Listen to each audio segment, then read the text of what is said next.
Right then, Manchester United are back in action this week, and we are playing Wolves. We made hard work of Newport, and I know some people are saying, "Oh, look, it was own goals." I'm not really sure. I'll go with the idea that it was own goals. It was play that forced us to put it in the back of our net, really. But ultimately, it wasn't the comprehensive, comfortable performance that we hoped it was going to be, which is a shame, to be honest, because for the first 20 minutes, it really looked like it was going to be that. And I thought I could have sat there and gone, oh, this works and that works, but whatever.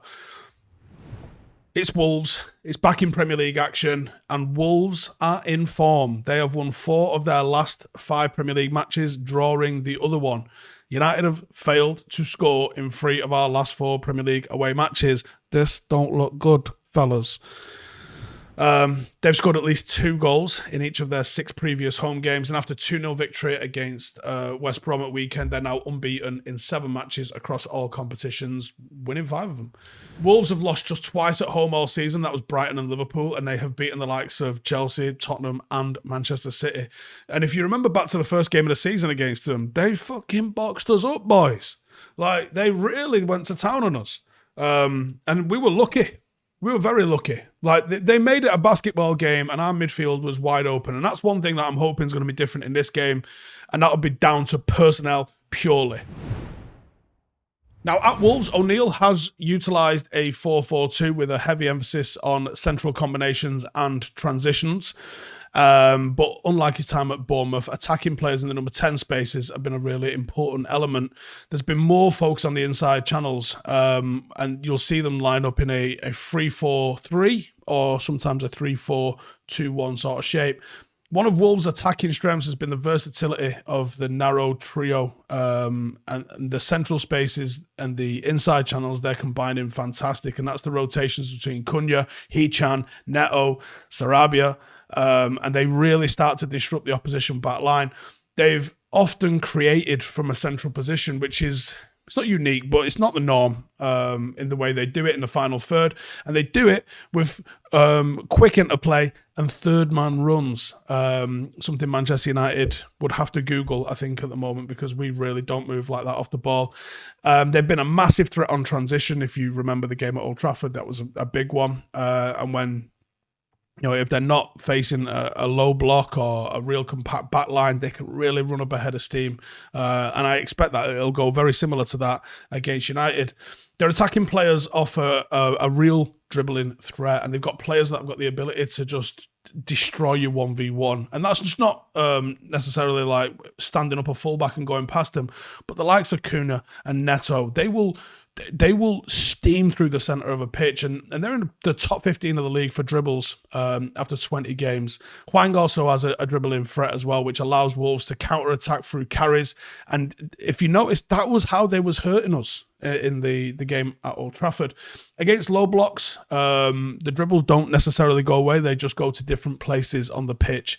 And I think, personally, when you're trying to unlock a low block, the dribble can be effective. If you've got players that are really good 1v1, you want to try and get them 1v1, because then that will take out a member of the opposition. You know, people try and go man for man, or they try and go +1 in the defensive line and try and stop you like that. Well, if you've got someone that can beat 1 or 2 or even 3 men at a time, you cause all sorts of chaos, because the whole defensive structure goes to pieces when someone gets beat 1v1.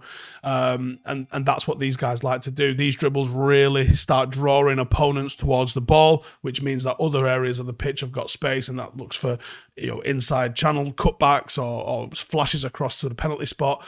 And that's when they've been hurting people. Wingbacks, Semedo and Bueno have really helped provide a significant number of crosses for when the dribbles aren't working. And Neto and Cunha also supply quite threatening deliveries as well. With wide final third rotations between the 10 and those wingbacks, Wolves really start to overload people in the back line and cause a lot of trouble for defences. And defensively, Wolves have spent a considerable time defending in their own half under O'Neill, and that's where the 4-4-2 sort of organisation comes into play, because 4-4-2 might be dated in terms of the shapes and the angles that it creates in terms of being on the ball, but off the ball, it still might be as good a formation as there is to play. And they're killing it with a 4-4-2 low block. And he has them defend a little bit on the front foot, but they can really go compact and deny space if they want to as well. And they certainly show a lot more pressing intent than his Bournemouth side did. He likes to use a back five at times as well, and that's really helped Wolves form a real compact low block inside their own half. An additional defender in the back line does give extra cover, and it gives the confidence to any of the centre halves if they want to step up and stop, then they can do that without worrying that they're going to leave a massive hole in the back line. And that's important because Wolves have averaged less than 50% possession in the league this season. And when Wolves' back five moves into the pressing shape, then again, it resembles the 4-4-2 structure. So there's going to be some people here arguing with Wolves don't play that formation or Wolves actually play this formation. You need to watch them because they are massively fluid. And that might be why they're so difficult to pin down, is because they will transition from shape to shape to shape depending on the circumstances they find themselves in. No one's talking about it, but it is a massively tactically interesting team to watch. In terms of the star man, Pedro Neto, I think he hits a ball real sweet. Only Salah and Watkins have got more assists than Neto in the league this season. He is one of the best wingers in the league. He is absolutely electric, powerful, quick little dribbler, can go either way, and he's one of the best crossers in the league. When he cuts in onto his left, he's got a rocket and he can ping them. Major asset when it comes to counter-attacking for them. In terms of the United 11, I would go very similar to what we saw the other night. I don't know the situation on Onana, so I'm going to say Bayande keeps his place for this game, and we will go with Dalot, Shaw, Martinez, and Varane. We'll go again with Mainu and Casemiro, and those two are going to be the key to stopping that ever-present transition that's been such a problem for us, certainly against the likes of Wolves. The forward line, I'm bringing Marcus Rashford back in, and we're going to ask him to deliver a performance. No, we're not. We're going to demand that he delivers a performance. I'm going to put Garnacho on the right-hand side. I'm going to sit Anthony down next to me. We're going Højlund up top with Bruno in the hole. Has anyone got any problems with that? Yeah. All right. I can see Marcus being a bit of a contentious point, but it's him or Anthony. Who are you picking? Realistically, I think you probably will pick Anthony, but I'm not picking Anthony, and I'll go with Marcus. In terms of my match winner for United, Lisandro Martinez, his ball-playing ability has been sorely missed in the Premier League. And yes, it was only Newport, but I was loving some of the composure that he was displaying, taking the ball under quite intense pressure and moving it forward. His front-footedness, his aggression will be massively important when it comes to dealing with the counter-attacks and dribblers that Wolves possess. And a lot's going to be asked of him in and out of possession.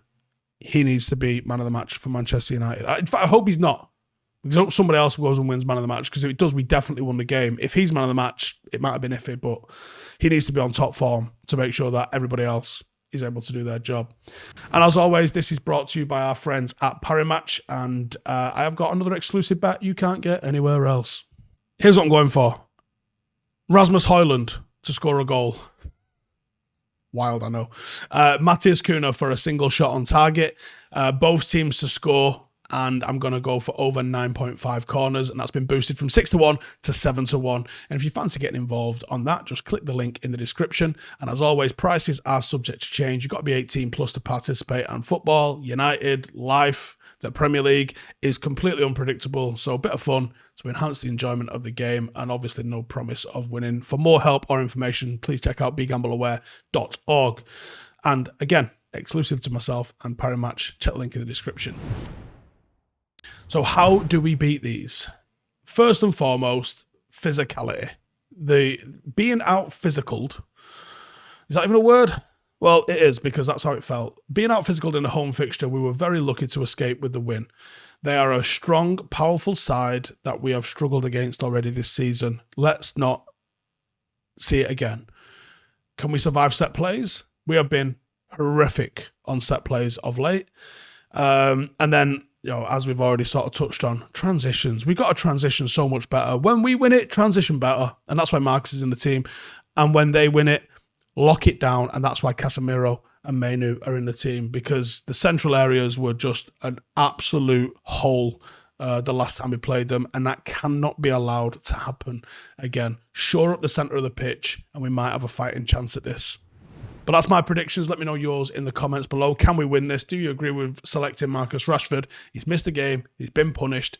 Now it's time to prove that he is about it for Manchester United for me. Let me know in the comments. See you in a bit. Hey, thank you for watching the video. If you are new around these parts, then don't forget to subscribe. My channel is proudly supported by my community on Patreon. If you'd like to get a little bit of extra content, a Discord group, meetups, five-a-side games, weekly podcasts, behind the scenes, and even an occasional bit of transfer news as and when I get it, then for the price of a pint, you can show your appreciation for the content that we make and get some goodies for doing so as well. Check the link in the description or click the button right here. You'll also find all of my socials here too if you want to follow me on any of those platforms. Nice one.